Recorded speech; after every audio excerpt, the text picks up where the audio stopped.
আজ দীঘায় কাটানো দ্বিতীয় দিন। তো good morning, welcome back to my channel. সবাই কেমন আছে? আশা করি সবাই খুব ভালো আছে। আমরা সবাই খুব ভালো আছি। সকালবেলা দেখো আজকের টিফিনটা খুব ভালো ছিল, কচুরি আর ছোলার ডাল।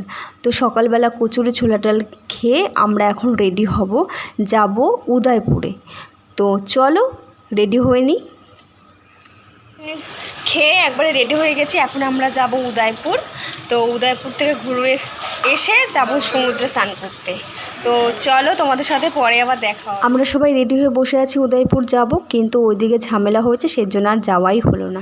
আজকে আমাদের বাড়ি ফেরার দিন। তো আমরা এখন যাচ্ছি কেনাকাটা করতে। আর কি কেনাকাটা করবো, কালকেও ভেবেছিলাম আমরা বিকেলবেলা কিছুটা কেনাকাটা করে রাখবো, তাহলে আজকে একদম চিন্তা থাকতো না। কিন্তু দেখো আজকেও এত বৃষ্টি, আমরা এখন ছাতা নিয়ে যাচ্ছি। আর বৃষ্টিটা একটু ঘুরেও আসবো। চলো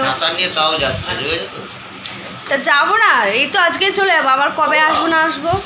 চলো তোমাদের সাথে পরে দেখা হবে।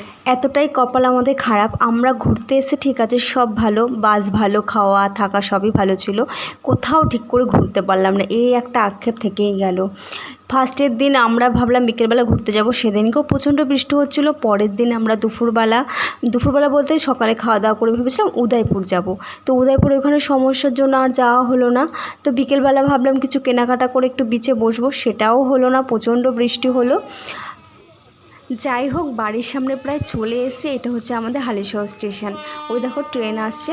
আর রাত্রিবেলা না আমার প্রচণ্ড ঠান্ডা লাগছিলো, কি বলো তো, যেহেতু সন্ধ্যাবেলা একটু বিচে গেছিলাম, একটু বৃষ্টিতে ভিজেছি, তাই গলা টলা ব্যথা করছিলো বলে একদম মানে মুখটাকে আর গলাটাকে ভালো করে পেঁচিয়ে নিয়েছিলাম। তারপরও আমার প্রচণ্ড ঠান্ডা লাগছিলো আর প্রচণ্ড বৃষ্টিও হয়েছিল।